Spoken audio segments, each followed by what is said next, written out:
Dr. Bruno Cignacco is an international business consultant, international speaker, lecturer, and best-selling author. For over 20 years, he's advised and trained hundreds of companies on international trade activities and social marketing.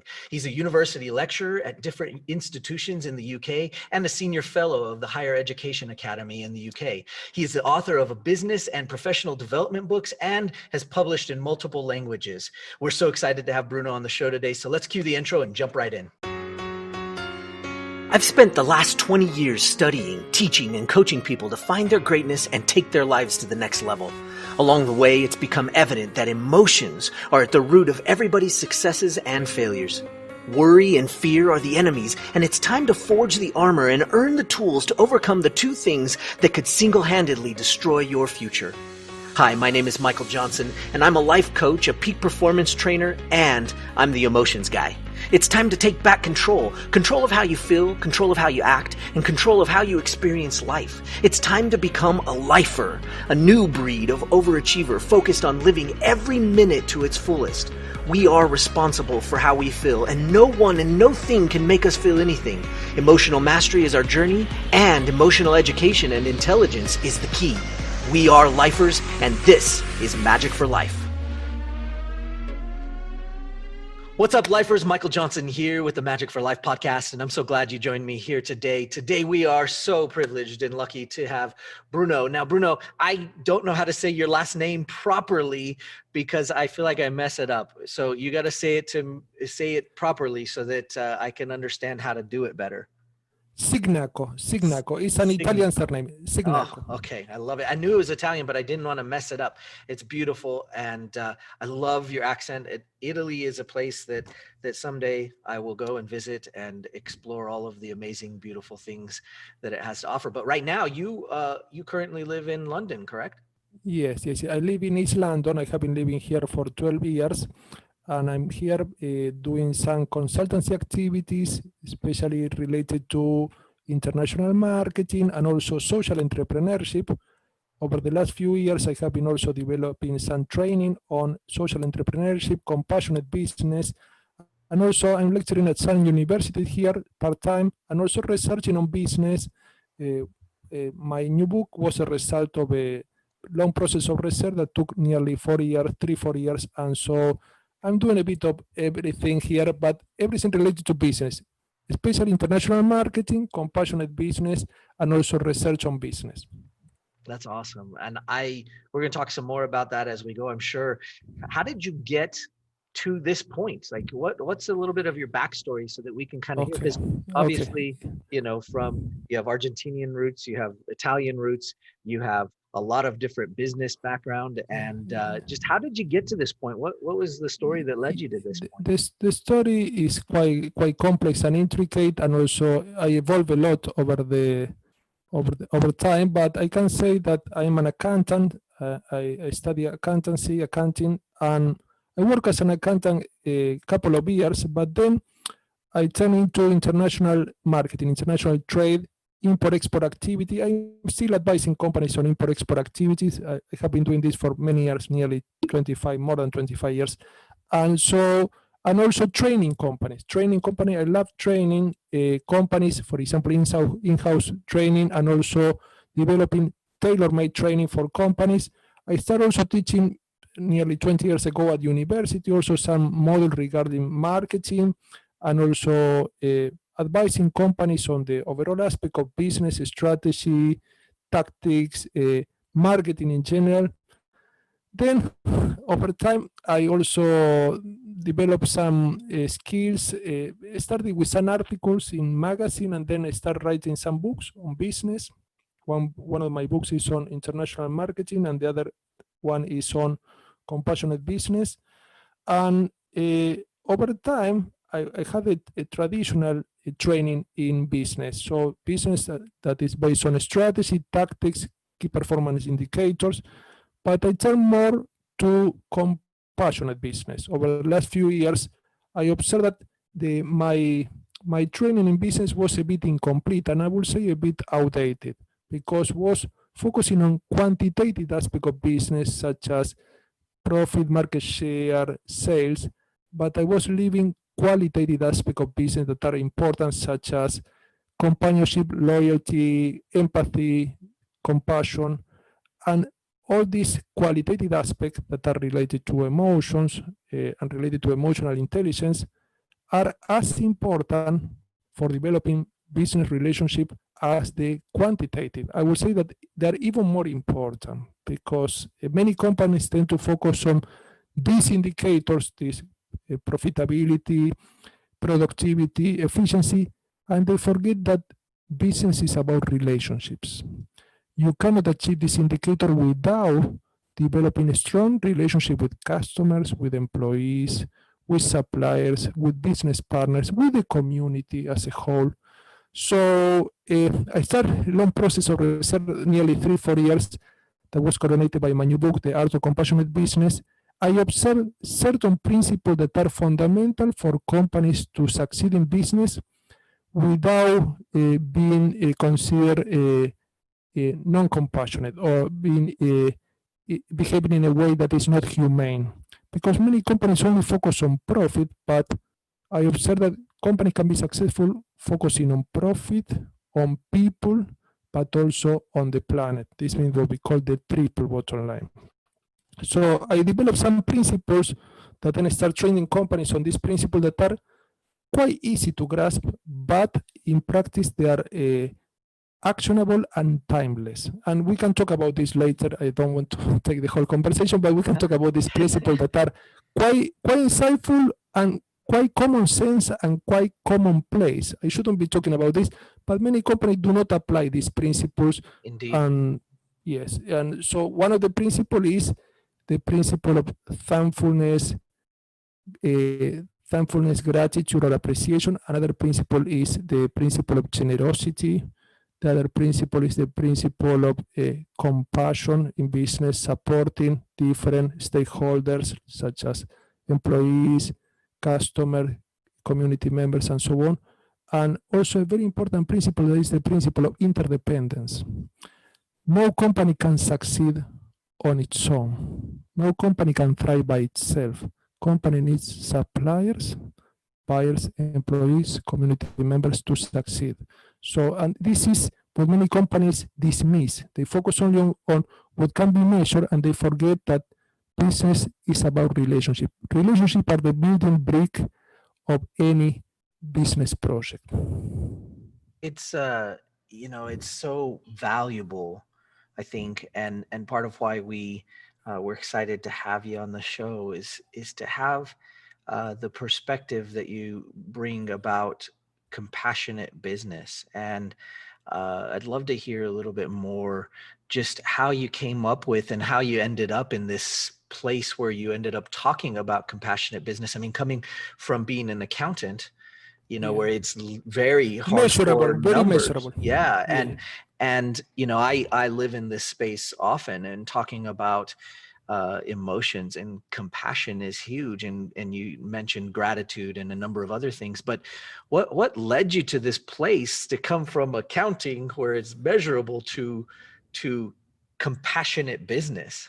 Well, everything started with an article that I read a long time ago that was published in Harvard Business Review that was titled "The Human Moment at Work." And this was a very intriguing article. When I started reading the article, I observed few points that were not traditional. It's not what I read before.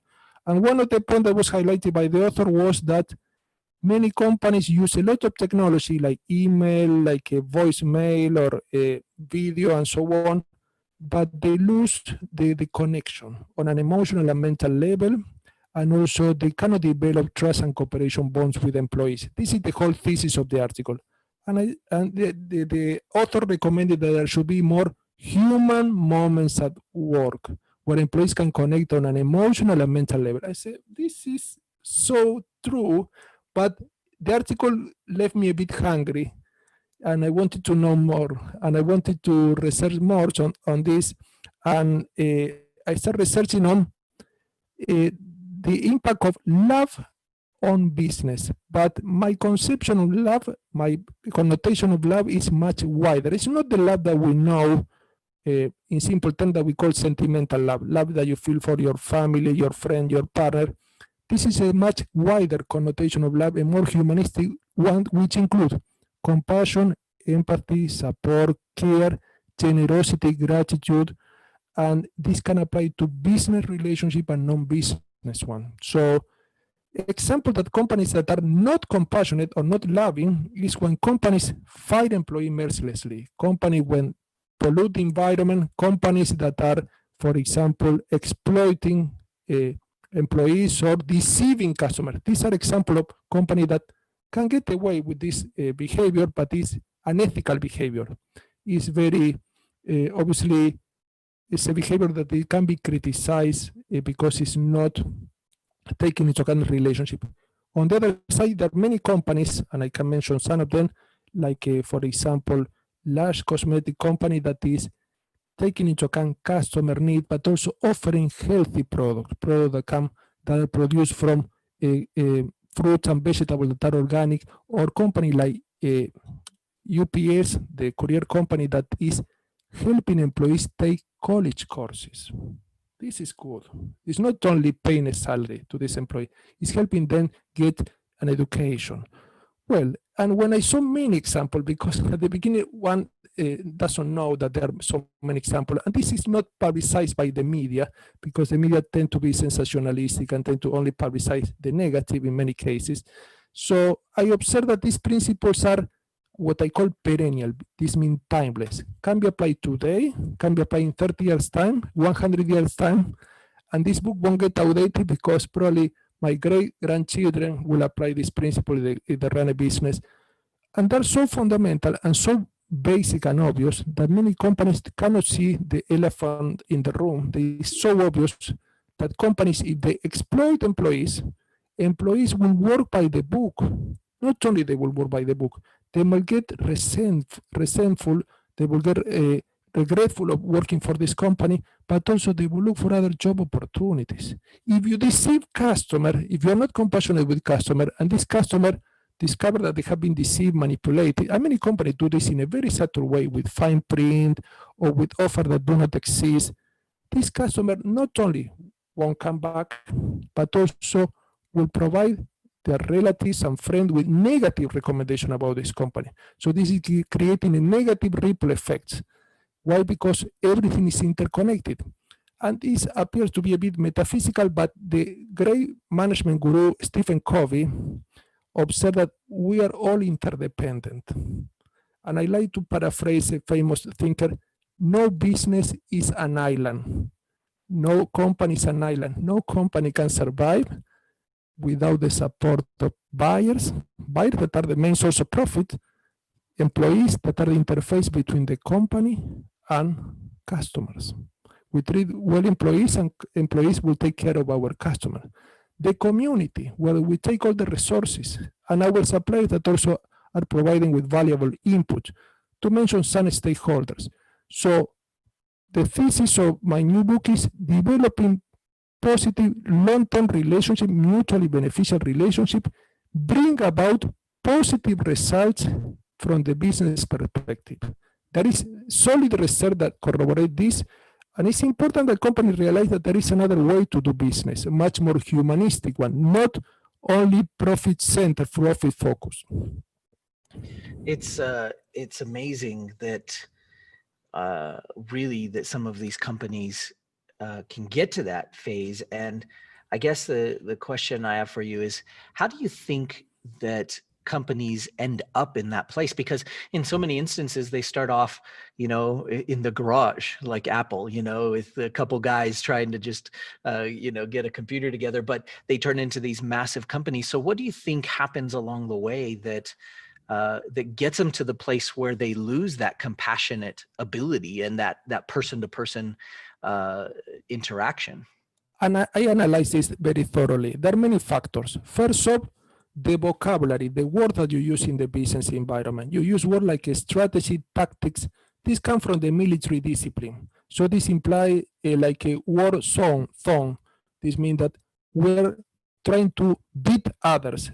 How many times you hear a company that says, oh, we will beat our competitors, and we take other companies not as potential partners to develop alliances or partnerships.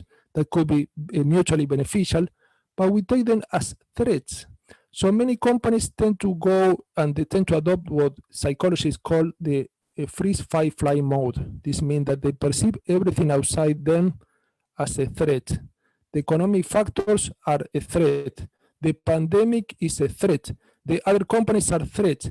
And when you focus on threats, according to psychologists, your thinking skill, your creative skill tend to be narrowed down to the threat. So your discerning skill are impaired temporarily. So you cannot be so creative, you cannot be so productive because you try to defend or attack against the threat. So instead, when we perceive that we're much more internally focused, this means that we focus on, as a company, on our capabilities, skill, talents, and we try to develop better products, better services, satisfy customer in a much more meaningful way.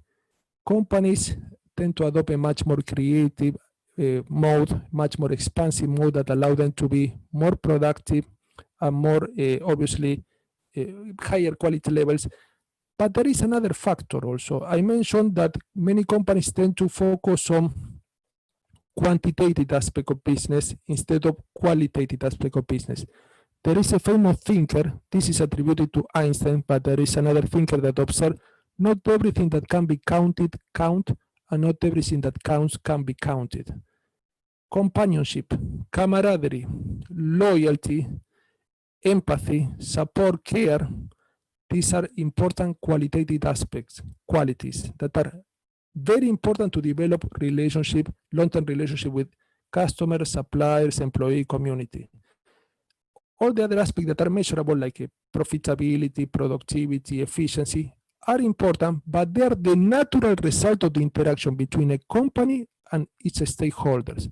So when a company improves the relationship with these stakeholders, these key performance indicator, profitability, productivity, efficiency, tend to improve naturally. There is research, I read very interesting research on this topic, that research that corroborate that this fact. A work environment that is loving, according to Barsade and O'Neill, two famous researchers, they observe a work environment that is loving, compassionate, tend to bring about higher employee satisfaction, higher customer satisfaction, lower employee turnover, lower employee absenteeism, and lower stress levels. All these impact positively on profit, on the bottom line. So this means having a work environment where employees support one another, where there is no one-upmanship, when there is no turf wars, when there is no backbiting, when everyone is working in a cooperative way, we're helping one another, there is no favoritism, but is negative. All positive factor, a work environment where employees can have some, obviously, authority to decide on a specific areas that are important. Well, in this case, we will see that the work environment tend to thrive, but the company itself tend to thrive. There will be better connection with customer, better connection with supplier and the community. So these are the factors, in a very brief way, the factors that I observe that are affecting companies. Use of terms that are related to military, and excessive use of quantitative parameters instead of using quantitative and qualitative. And I think that it seems as though business these days is going to be more and more forced towards that direction and trying to find that very beautiful combination of dealing with your KPIs that are measurable and dealing with the human element of it all. And it seems as though there are probably a couple stages that we ought to talk about just briefly. Is one, coming from being a new entrepreneur and building into that business and transitioning into that next phase where you've got a lot of employees or you're starting to hire, and how you can make sure that you don't get caught up in getting too much of that military side and being a little bit more connected. But then it seems like there's another phase in there as you transition out of having your employees to now going into a more corporate size, where now you have a ton of employees, you have leaders that are running your systems and your processes businesses that you've now set up. And I feel like somewhere in there, it probably is also really easy to get out of hand.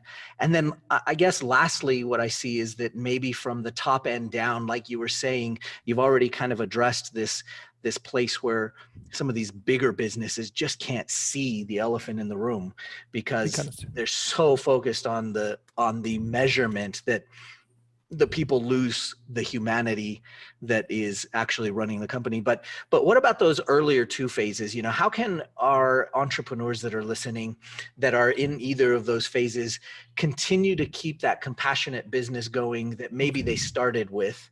And what are some practical applications for them to use to do that? Good. First, we have to understand that in business, we use a lot of roles and also functions. For example, employees that could be managers, it could be the subordinate, or it could be the CEO. But we have to understand that behind roles, we have human beings. And human beings that all of us have fears, have expectations, have dreams, have thoughts, but have emotions, and also have, in some cases, a spiritual aspect. We have some setbacks, but we have some successes in life. So the idea is that we have a common humanity. We might have different ideas, we might have different values, but we have a common humanity. So there is a common ground for understanding. And this is very important, especially in companies that are trying to foster inclusiveness or inclusion and diversity.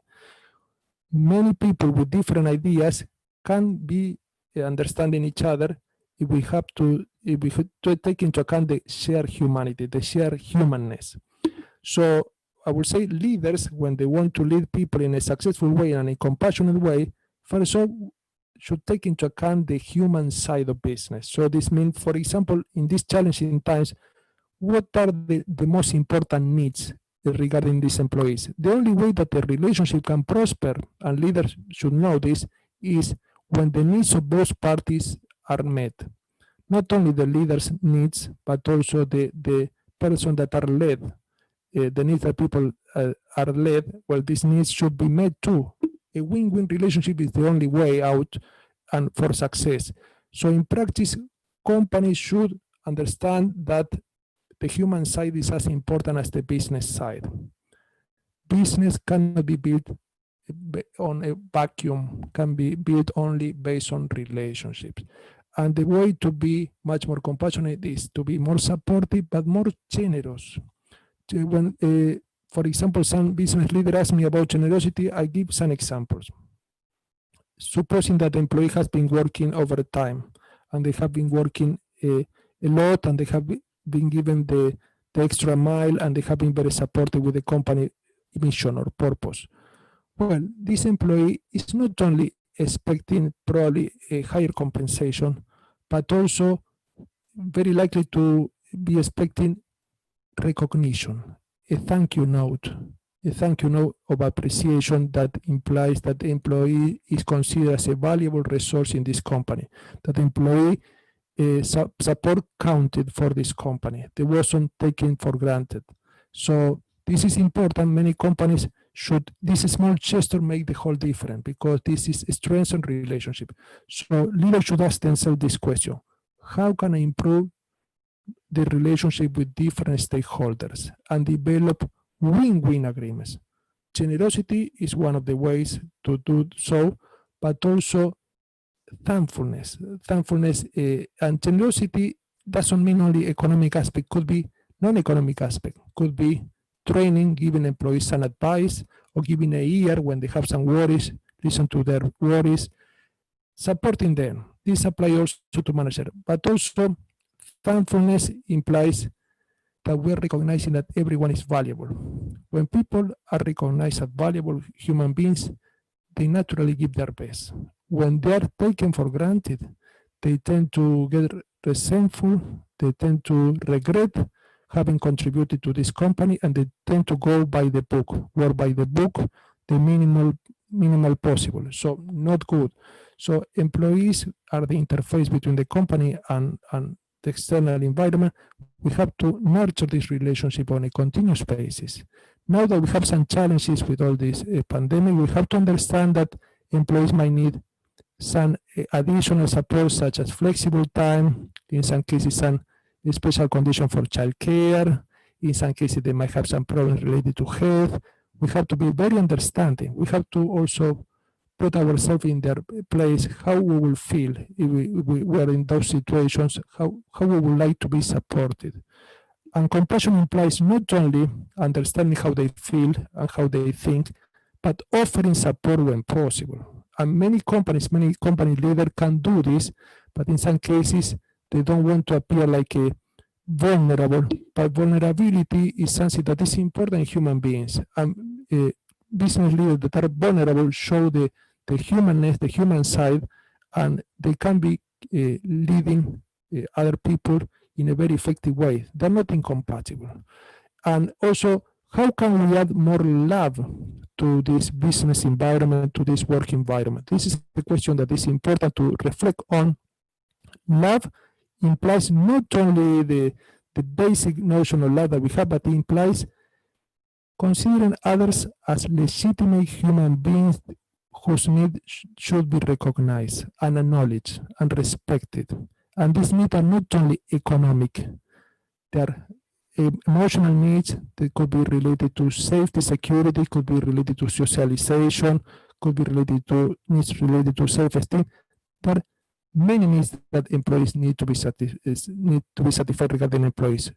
A safe work environment, an environment that is friendly, is as important as getting a good salary.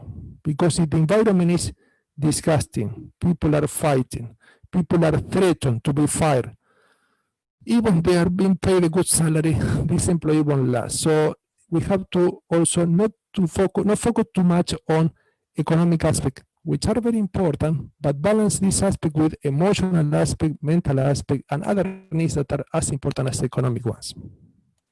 How have you found thus far with the groups that you've worked with and that you've had experience with, have you found that you've had to find a way to quantify this, even though it's a harder thing to measure? How have you done that?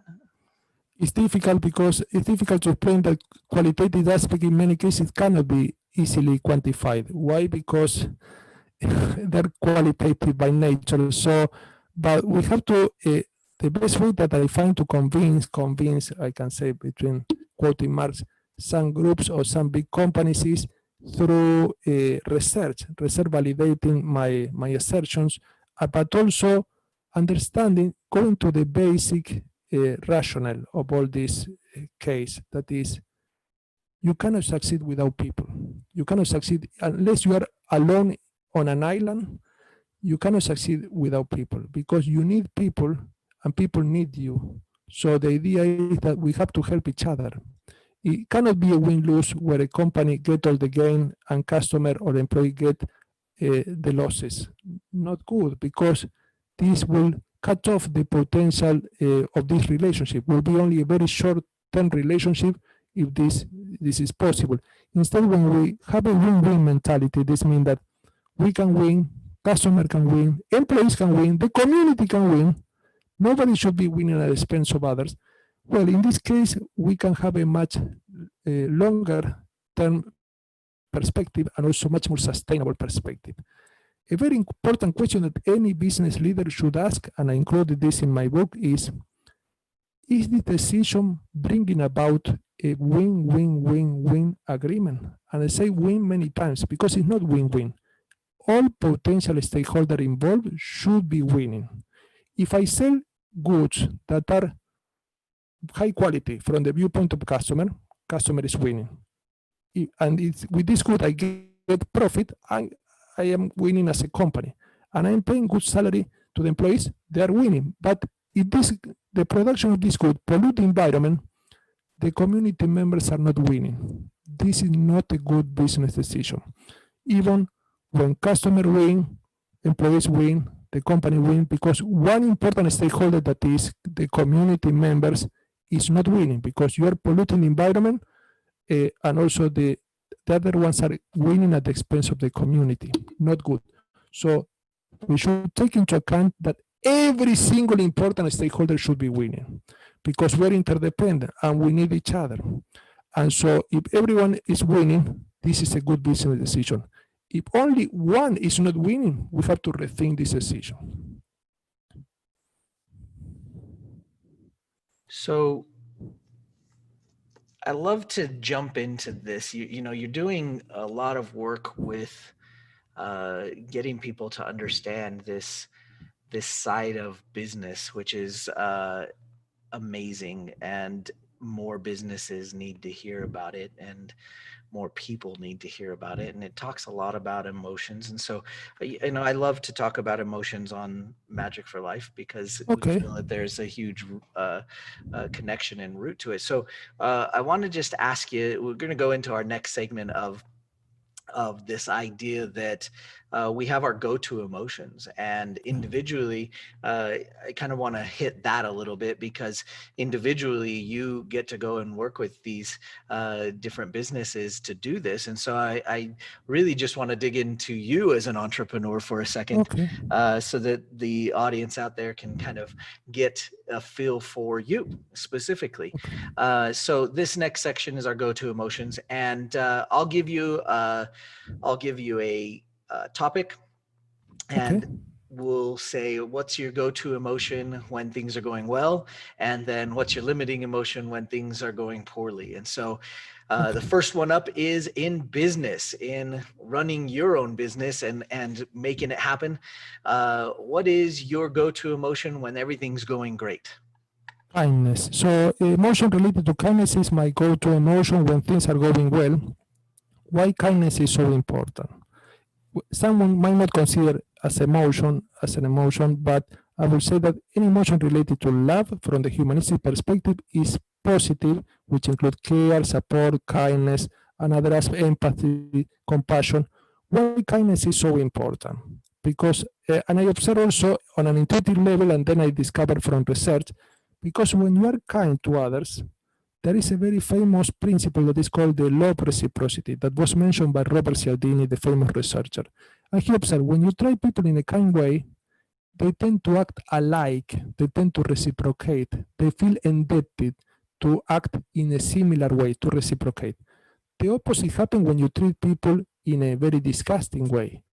They tend to respond similarly. So, and I observe this that this applies in a very practical level, but also this, we can connect this to emotional intelligence and emotional contagion. The famous researcher Daniel Goleman observed that emotions are contagious. You can infect people with emotion. So what I observe in business is that when I'm kind to others and try to be as kind as possible, when I come to others, even in challenging situations, people tend to be infected with this good vibe, with this good emotion, with this good positive emotional state. And why this happen? According to researchers, we have in our brains what we call mirror neurons that tend to replicate the emotions that are experienced by others and prompt us to act alike. Daniel Goleman also observed that to be emotionally intelligent is to be compassionate, caring for others, and being supportive. So I feel that when things are going well, it's easy to be positive. But obviously, I try to apply also when things are not going so well, because to be much more understanding, to be much more compassionate, that people can make mistakes, people can have some setbacks, and we have to be more understanding, less rigid, less hypercritical. And so what I observe when we react in a much more positive way and respond much more than react, respond in a positive way even to challenges, the things tend to resolve and the problems tend to be sorted out much more easily, because people tend to get more cooperative instead of feeling threatened. Because if anyone is with negative emotion, they tend to infect others with negative emotion, and everyone will be a bit defensive and stressed. And this doesn't contribute to any success in business. I love that. So in let's go to something a bit more different, but similar to the business. When you're doing coaching, when you are coaching other people, when things are going well, what's your go-to emotion? My go-to emotion is trying to give my best, try to unfold myself fully. So I don't want to, when I leave this world, I don't want to leave anything unsaid or untaught. So I want everything that I know. I don't keep everything for myself. If I can see that, for example, a company can adopt a strategy that could be very successful or an approach that could be very successful, I won't try to keep it for myself. I try to be as generous as possible and as insightful as possible, but also getting some input from the company. When you're doing consultancy or coaching, what I observe that the one that knows a lot about the problem is the client, but also you can have an outsider view. The combination, the synergy of these viewpoints is magical. Why? Because you have an outsider, fresh view, and they have been dealing with the problem probably ineffectively for a long time. So the combination, I believe in cooperation between clients and consultant, clients and coach and coaches should be working together because they can resolve, they're like two eyes. In some cases, they can see the situation from different perspective and they add up instead of getting a situation that is not synergetic. And then a little bit outside of business, let's jump into, you just said you had a 1-year-old boy, right? You have a child. Yes. So in terms of kids, right? It's a little bit outside of business in terms of kids. When things are going well, what's your go-to emotion? Yes. With my son, that is the light of my eyes, I feel that the most important emotion is tenderness and innocence. And I wish that we all have kept all this innocence that you see in children and playfulness. Believe it or not, in my book, I talk about playfulness and playfulness in the business environment. And I observe, in the case of children, according to research, playfulness is how they develop their thinking skill, their decision-making process. This is very important. Playfulness is a very, very serious word for them. But for companies also, I observe that when they use some playful event or activity, they try to also to let their hair down, to connect a much more humane level. They try to leave all these tight deadlines or a hectic environment, and they try to see much more the common factors that connect to each other. And well, and regarding children, and especially my son, innocence, playfulness, and also the purity, and obviously they're not polluted by the social conditioning, and obviously this is made them much more luminous. That's so true. It's amazing to watch them grow and develop, and you cannot get tired of watching them. It's so true. So true. Well, I want to give you a shot and a chance to be able to share with the audience how they can learn more from you and read more about you. Okay. So tell us about, you have a book that's out, your most recent book, and tell us about that and where they can find it. Yeah, the book can be found online and offline. This is all worldwide, and the title is The Art of Compassionate Business, the main principle for the human-oriented enterprise. You can find this on any bookshop online, like Amazon or any other, and also offline is all worldwide. And also they can find me, I have two websites. One is www.brunocignacco.com, and the other one is www.humanorientedenterprise.com. Any of these two, and you can find me on LinkedIn, that I have a couple of followers. So the idea is that you can find me easily. The book is you can find anywhere because it's sold worldwide. Thank you. Absolutely. Well, we'll put those links for sure in the description, so you can find those links and you can go find out more and check out Bruno's book and some of his other works. We sure appreciate you joining us today on the show, and it has been a pleasure listening and learning from you. And we're sure thankful that you're doing the work and the research to understand and learn and bring this type of knowledge to businesses and entrepreneurs out there. We're sure appreciative of that. So thank you very much for joining us. I feel very honored. Thank you very much for the invite. Hey, Lifers, don't forget to get your free copy of the Every Minute book. You can find it at everyminutebook.com. And don't forget to follow us on Facebook and Instagram.